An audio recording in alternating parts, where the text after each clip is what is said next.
This is the Little Moments Count radio podcast, created in partnership with community radio stations throughout Minnesota.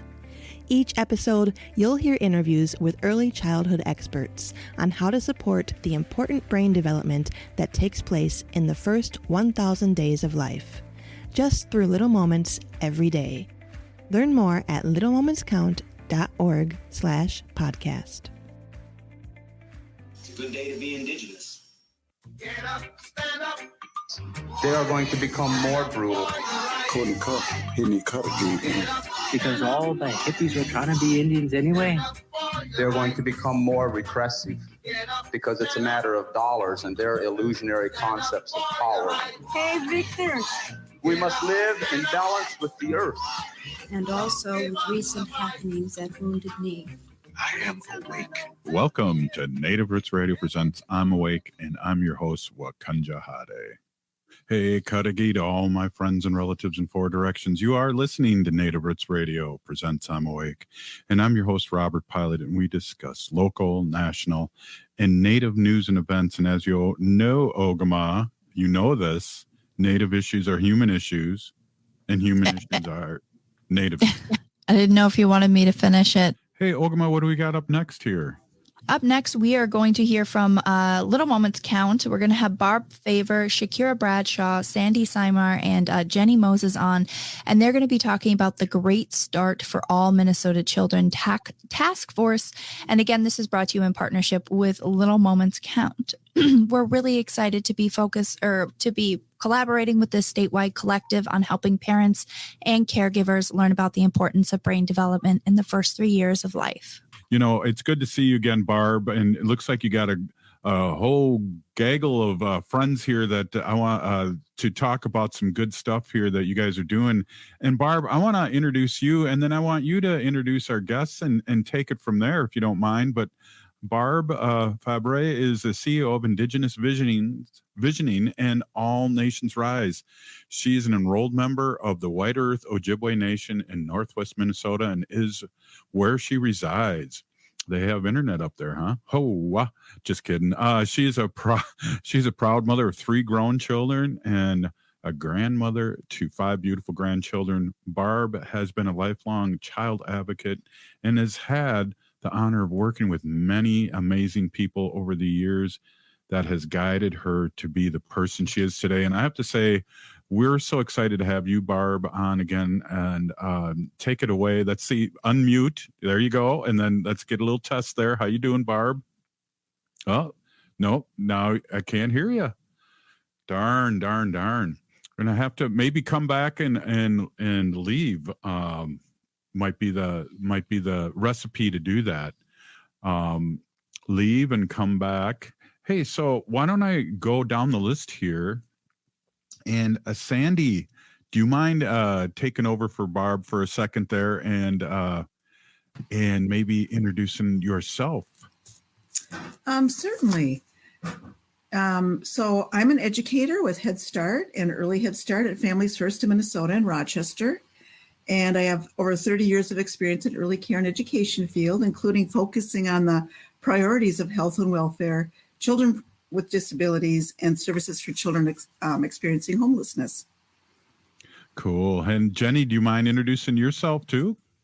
No problem. Thanks so much for having us. I'm a program director with the Minnesota Children's Cabinet.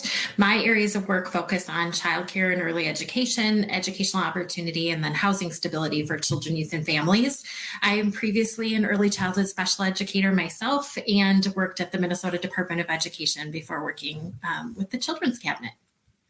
Awesome. And Ms. Bradshaw, do you mind introducing yourself? I see you got a nice headset there. You're ready to rock and roll. Oh, wow.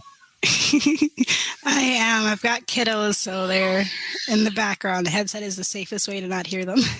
But I am Shakira Bradshaw. I've got 2 little kids in the early childhood education system. I am one of the co-chairs on the task force as well, so I kind of know firsthand from the parent perspective what's going on with childcare and the issues there. Hey, can you answer me a quick question of how and why was this task force created? Oh, sure. So the task force was created in a bill from the state legislature that the governor signed into law in 2021. And the legislative language that formed the group asked that we address issues facing the early care and education system in Minnesota. And that system is made up of preschool, Head Start, child care centers, family child care, and other early learning settings around the state. So like in-home daycares as well. Our task force needs to submit a draft report to the governor and relevant legislators by December 15th of this year. And then the final materials are due to them by February of next year. So we're getting close. Hey, Barb, we have Barb back. Are you there? Give me a test 1, 2, 3. 1, 2, 3. You are there. You're golden. All right. I've introduced everyone. Come on back, Barb. Good to see you again. Yeah, bonjour. I'm glad to be back. Always happy to be here and share information, what's happening out in Indian country. Exactly. So I just asked a question of how and why was the task force created. And I don't know if you want to take that or hand that over to one of our guests. Actually, I'm going to let Jenny Moses answer that one. Good one. So I think Shakira just answered about how and why the task force was created. Do you want me to tell a little bit about the issues we're working to address? That'd be cool. Let's do that. Awesome. So we're focused on finding solutions for problems facing parents, caregivers, families, and early educators around the state. These problems fall into a couple big buckets, one being affordability, which I think Shakira mentioned earlier, just being the mom of 2 little ones herself. So we want to figure out how we can make sure that families can afford childcare. Many of your listeners know, prices are high across the state and families are really struggling. This means that some parents aren't able to work or go to school themselves, and that really hurts our communities. And another bucket of issues that we're working on is this accessibility. So how can we make sure that there are settings for families to attend and send their children to? We're looking at things like cultural competency, transportation, community voice, all under that umbrella of access. And then a third piece is the workforce compensation. So we know that the people working with our littlest learners should earn at least a living wage, and that's not the case for many of our early educators. So we're trying to figure out some solutions there and making sure that we have effective care and education for kids that sets them up for future success. So we want to make this an attractive field for qualified workers. Wow. And I agree. I'm a former high school teacher and boots on the ground, Jenny, we're our paraprofessionals and EAs, and they do not get anywhere near a cost of living wage. I see you shaking your head, agreeing with me, but we are radio, so we do need to. Yeah. Well, I didn't know the question in there, but definitely feeling yes. We look at all staff that are working with children. So that means, those who are assistants, those who are licensed educators, potentially bus drivers, kitchen staff. Everyone. Yes. It impacts the learning and care of our children. Absolutely. I was just joking with you. I was hoping you were agreeing with what I had to say, because I'm going to get off my soapbox now and hand it over to Barb again. Yes, and I know everybody listening probably already knows the struggles that the early childhood field is having around pay, around accessibility, affordability. And it's even 10 times more in Indian country. So this task force, I'm really honored to be on the task force. If you go to the website, you'll be able to see all the members, and there is tribal representation on there. And while we don't represent all tribes, whenever I'm on a committee, I never say that I'm representing all tribes. I am just a tribal voice at the table and bringing information back to the tribes. And so this task force is very important. And they're, just like any other committee on the state, we really need to help and get involved and have tribal representation at the table.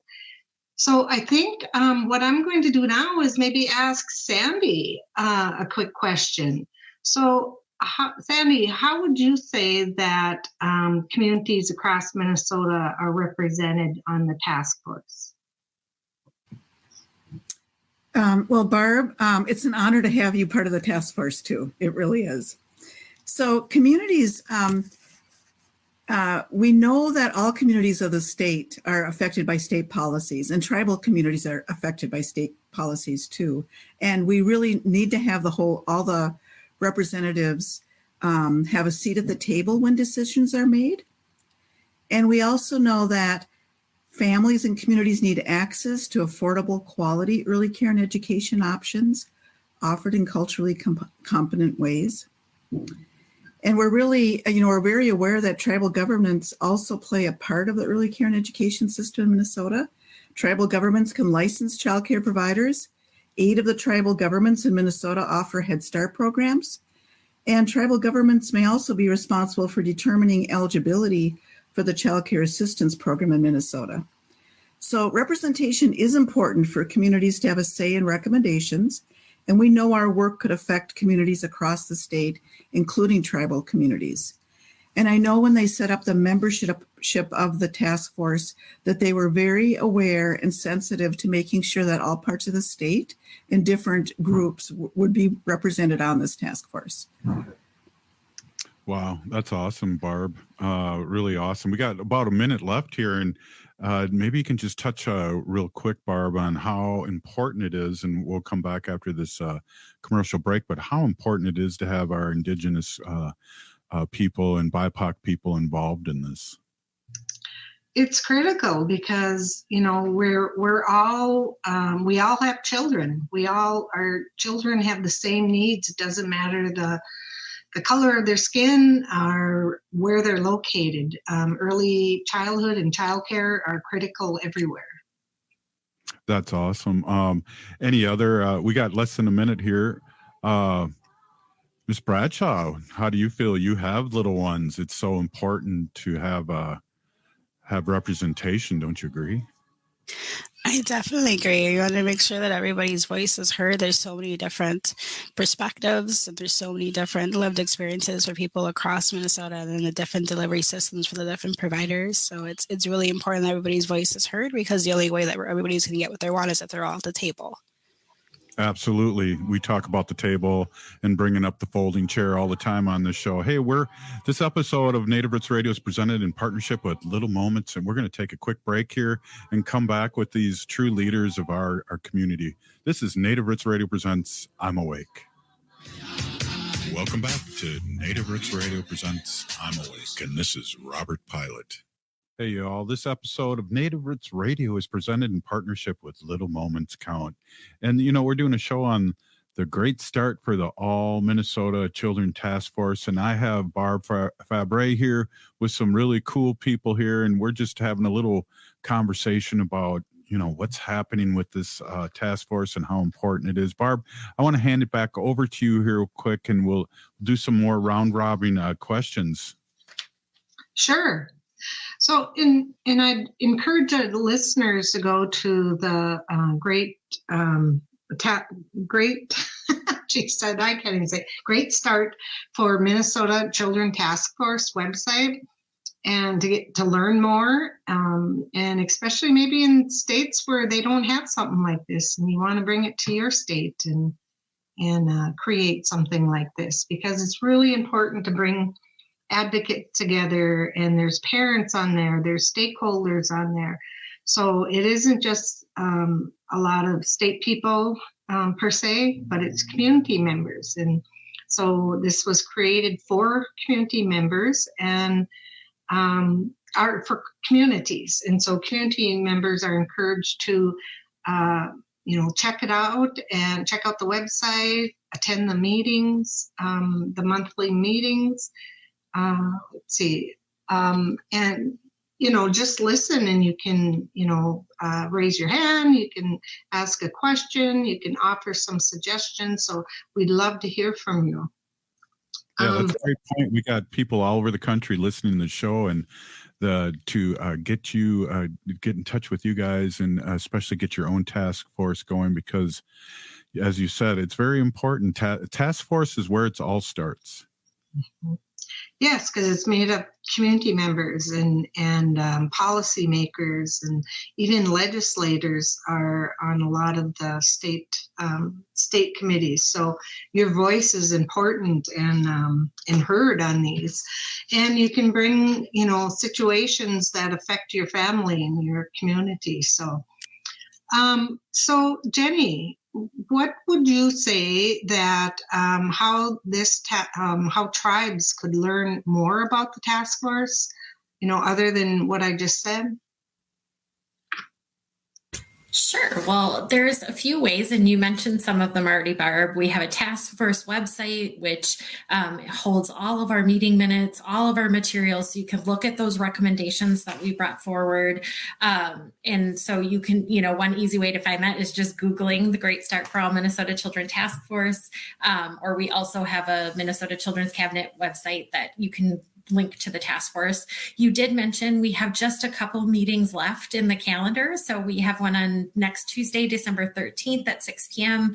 Or our final meeting of the task force will be Tuesday, January 31st at 6 p.m. They're live streamed, as you mentioned, and all of those links are on the website. You can also, we have an incredible task force coordinator, Hannah Quinn. She, you can reach out to her. It's the greatstart.taskforce.mmb@state.mn.us. She'd be happy to help set up a conversation, take your comments. And then also, one of the pieces that we're really proud of and looking forward to, and many of us on the screen right now are not new to the early childhood space. So we've been trying to do all these great things together for many, many years. And so we're really looking forward to that final report on February 1st of 2023, and ways that we can use that in our communities and in the legislature and in our work to make sure that we're making change for children and families in all communities. Yeah. This task force is really unique. I don't recall being on committees where it's live streamed and people could join the meeting and provide input and ask questions. I don't recall that ever happening in my 30 plus years that I've sat on committees. So, our governor and lieutenant governor, they're community-minded people. And they listen to this task force. So, they get the information, and I'm just so proud of that. And, that's rare too, when you have leaders like that, engaged in this kind of work and supporting it and giving their staff, pretty much free rein to make sure it happens. So I appreciate that. And so I want to ask Shakira, so what would you say, has there been a lot of community input at the meetings? Do you feel that's being well used? It's so new. Yeah, I know that we did a bunch of, and by we, I mean my fellow co-chairs did a bunch of outreach, community listening sessions. We did I think like three or four of them over the summer and a little bit in the spring, just to get kind of more of a community perspective. So we heard from a bunch of providers that weren't currently on the task force to kind of get another perspective. I think there was one parent who tuned in, but a bunch of people from different delivery systems tuned in, so we're able to get their perspective. And then for the parent aspect, I have a few friends that are really looking forward to our recommendations becoming public in our report in February, so that I'm able to share with them so they can share with their friends to kind of get their legislators behind it. Because as long as there is community input and community voice behind it, they'll look at it a bit more attentively than if we just give them a report. Absolutely. And, this is new. So, and I hope that community members take advantage of that opportunity to provide their input and read the recommendations and respond to them, and let us know what your thoughts are. And because it really matters, and that's what this task force is all about. So And, I want to also mention that, like this task force, Little Moments Count, who is our sponsor, this has never really happened either before, that I know. I'm aware that they support shows like this and that hit almost all Indian country, which I absolutely love. And so, we're giving information thanks to Little Moments Count. And if you go on their website and check out their resource page, it is loaded with great information for parents, for caregivers, for, just a lot of information. I was on there this week pulling some things from there for our work. But so I really encourage you to visit the two websites, get involved, and So Robert, how do you think? What's your thoughts when you first heard about the Minnesota's Children's Task Force? I just want to bring up the fact that what you brought up was that it's so important, the governor and lieutenant governor, and especially having Peggy as lieutenant governor, Peggy Flanagan here in Minnesota, because there are a lot of things that are happening for us natives and BIPOC communities that normally wouldn't happen because we've been underrepresented for so long. So I just want to amplify that again, Barb, because I think that's really one of the things that's really important in these past elections and against Georgia, last night. These are things that are good for us, and we are out there voting and getting people in that are like-minded, or at least people that'll listen and maybe change their mind, Barb. Yeah, I don't recall again that this type of task force, and where it's a lot of it is based on input from stakeholders to help drive the policy changes. That's huge. Jenny, do you want to say anything more about that? Sure. I think, I just want to appreciate how new and different this work is. So it's a 37-person task force. So we got lots of folks giving input there, but also going out and speaking with stakeholders and understanding that. And, as you've all mentioned, we, as part of our work, named very early on that we wanted to be especially thoughtful around historically disenfranchised communities and centering that as part of our recommendations so that we can make a big difference. And some of the ways that we think we can make a big difference is having a family benefit system that would allow families in Minnesota to pay no more than 7% of their income on childcare. So they're paying way more than that now. How do we make this more affordable? We want to make sure and return to that idea about compensating those who are leading and educating and caring for our youngest Minnesotans, so that they have a living wage and access to benefits. We talked a lot about simply being able to take a day off when you're ill or need to be away, and thinking about how that partners with that compensation piece, and then providing funding to programs that allow them to pay workers fairly, set rates for families, and provide that quality experience for children and families. So we're really trying to make a big difference for our littlest Minnesotans. Wow. You guys, I'm wondering if, because we're going to be running into a hard break, if we could, in another 2 minutes, if we could all come back in the last segment and just give maybe a quick 30 seconds to 2 minutes, just a pitch about this again, because we're seeing here online in Facebook and YouTube that, like Lori put, this is very inspiring. Perhaps it can help spread the word to other tribal nations and new areas. She's really interested, and thanks for the leads. These are the kind of things that Native Roots Radio really loves to support. So maybe we can do that when we come back in a minute here. So Barb, you got the last minute here, and then we'll take a break. Sure. This is a trend I'm seeing, that more and more states are creating opportunities like this. And it's so important that we if you're an employer, to allow your employee be on statewide committees. I know it's a time commitment, but your voice is so critical and so important.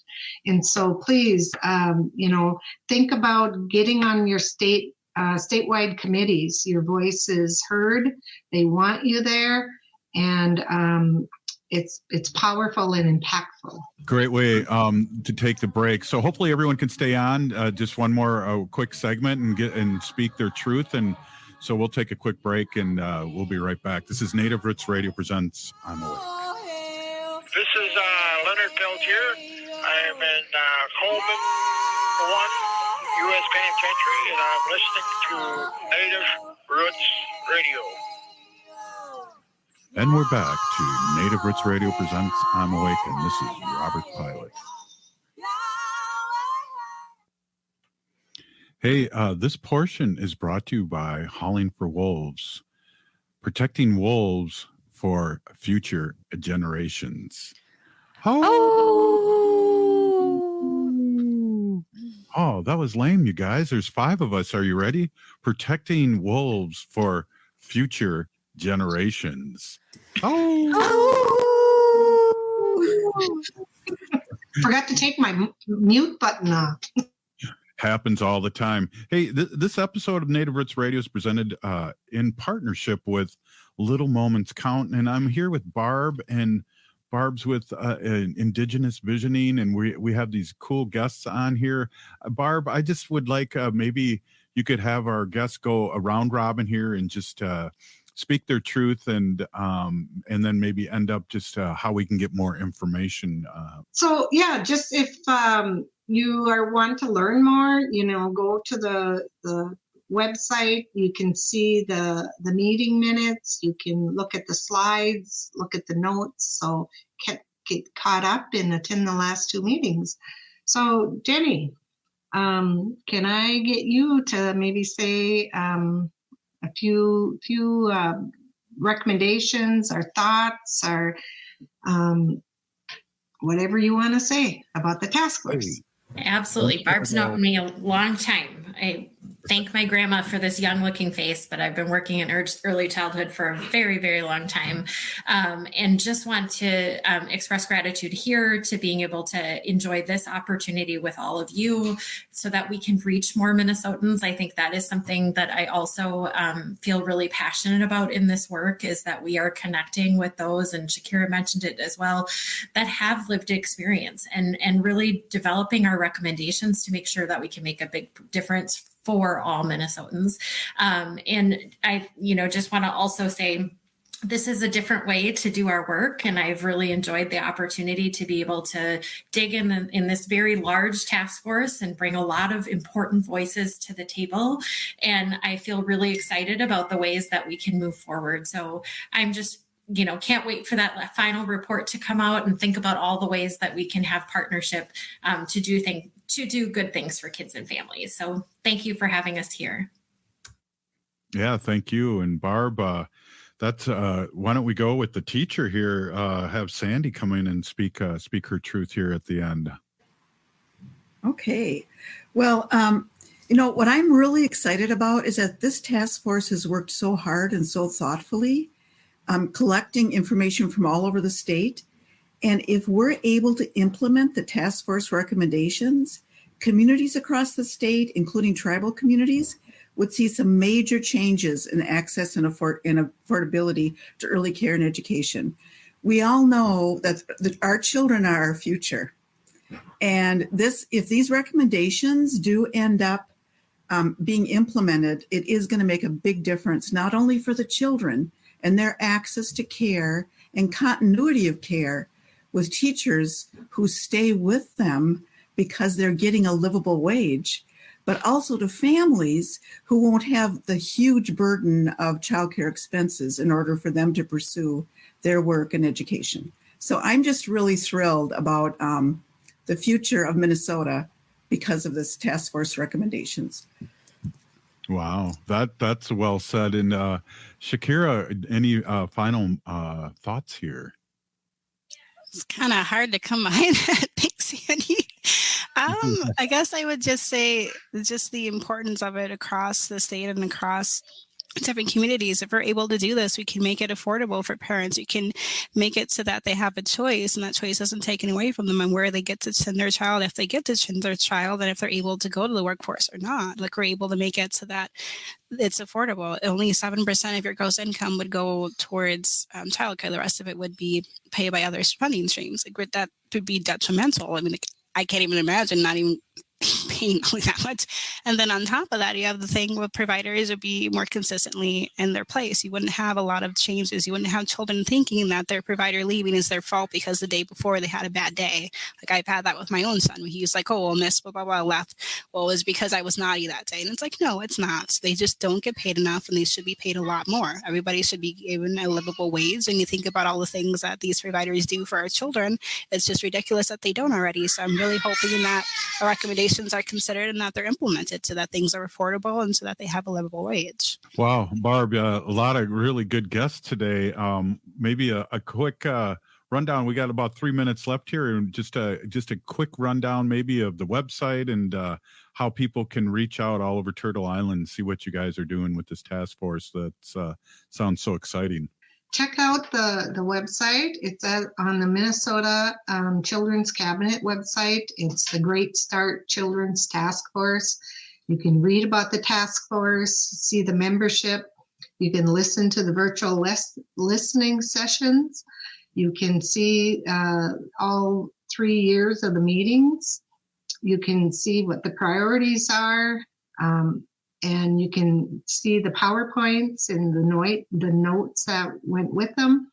So you can get a lot of information, and, it's there to share, share it with your neighbors. And again, it's to support our Minnesotan early childhood field and safe places for our kids and compensation that's livable. We have a lot of childcare providers who are licensed with bachelor's degrees, and they could probably go to a McDonald's and make just as much. So and that's not fair, especially when a child is in childcare full time. They're with that childcare teacher provider more waking hours than their parents. So how critical is that person? So they should be well compensated. They don't receive the benefits that typical employees get. They don't get prep time. They're there from 5 days a week, year round, starting at 6 o'clock in the morning and going probably till 6 o'clock at night. And so they need this support. So if you feel strongly after reading about this, come to our next meetings and let us know what you're thinking and how you support, and talk to your legislators about this. It's really, really critical. It's good to see you, Ogama. Yeah, she's got laryngitis, I think. No, I don't know what's going on with my throat. After my first segment, I just can't seem to get it wet enough. But if I might, as a parent, my favorite part about this Little Moments Count campaign is their Think Small texts.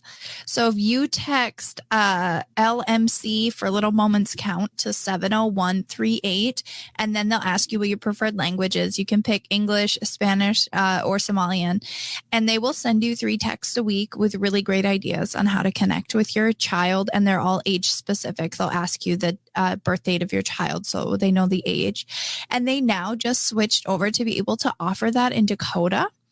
So you can text TS for Think Small and then DAK for Dakota to that same number, 70138, and then select English, and they'll help send you a Dakota Ayapi Think Small parent-powered text. And these are really a godsend during the week. You kind of get sucked into the everyday monotony, and when you get those little texts, it's just a reminder to tell you, hey, connect with your little one. Make sure you're doing those things and giving you ideas so you don't have to think about it yourself. It's really an awesome program.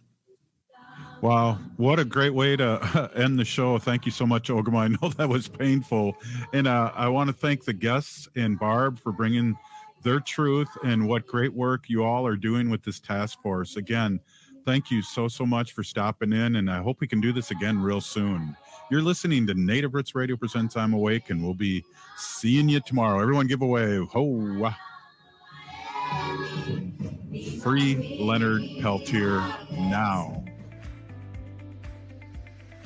Thanks for listening to the Little Moments Count radio podcast in partnership with community radio stations throughout Minnesota.